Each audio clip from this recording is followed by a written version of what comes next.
Hello बच्चों, let's read the question. The question says, discuss the salt march to make clear. Salt march के बारे में बताते हुए इस चीज को स्पष्ट कीजिए.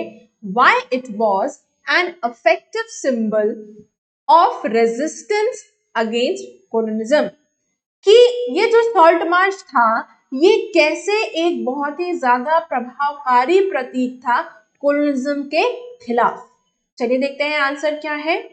Gandhi ji felt that salt is a powerful symbol that could unite the nation. Gandhi ji को ये लगा कि नमक एक ऐसी चीज है जो कि पूरे देश को यूनाइट कर सकती है. बिकॉज क्यों उन्हें ऐसा लगा?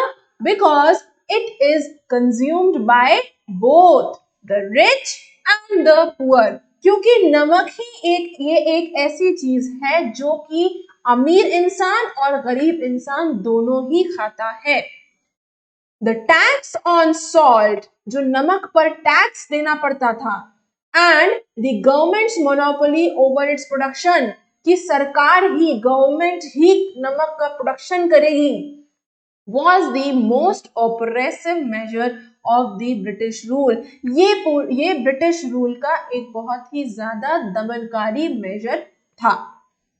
Mahatma Gandhi started his salt march accompanied by 72 of his trusted volunteers. Gandhi ji ने इस सॉल्ट मार्च की यात्रा को कुछ 72 ट्रस्टेड वॉलंटियर्स के साथ शुरू किया जिन पर वो सबसे ज्यादा यकीन करते थे.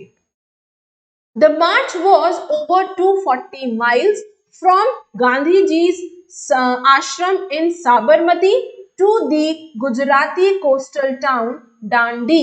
तो गांधी जी ने इस मार्च को अपने साबरमती आश्रम से शुरू करके डांडी तक गए थे और ये जो मार्च था ये 240 मील की दूरी तय करनी थी. The volunteers walked for 24 days, about 10 meals a day.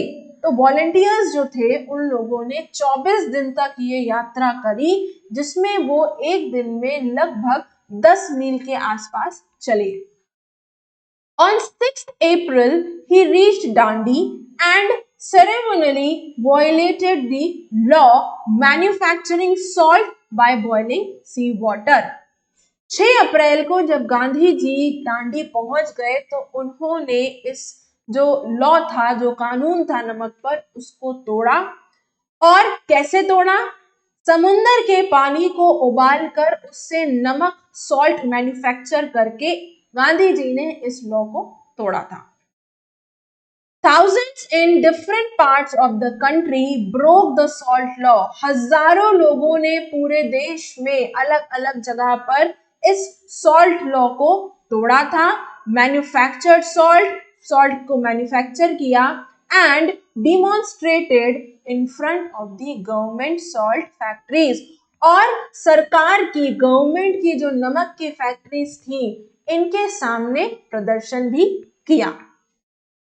It was the first time that Indian leaders decided to violate a law. ये पहली बार हुआ था कि इंडियन लीडर्स ने इस चीज पे फैसला किया, ये डिसाइड किया कि हम कोई कानून अब तोड़ेंगे, इसका उल्लंघन करेंगे. People were now asked not only to refuse cooperation with the British but also to break colonial laws. लोगों से कहा गया कि अब आप सिर्फ ब्रिटिश के साथ सहयोग ही नहीं करेंगे, अब कोई सहयोग नहीं करेगा, बल्कि अब आप कॉलोनियल रूल्स का भी उल्लंघन करेंगे.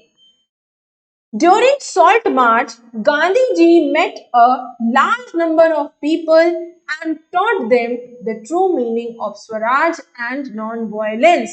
गांधी जी जब ये सॉल्ट यात्रा, नमक की यात्रा कर रहे थे तो गांधी जी कई सारे लोगों के कांटेक्ट में आए, कई सारे लोगों से मिले और गांधी जी ने उन लोगों को स्वराज का और अहिंसा का सही मायने बताया.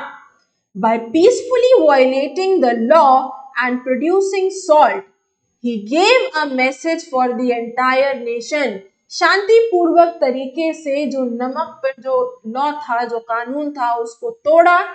तो गांधी जी ने पूरे नेशन, पूरे देश में एक क्या संदेश दिया?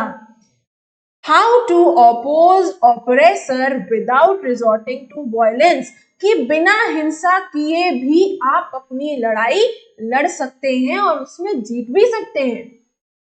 The civil disobedience movement was the result of this salt march in 1930.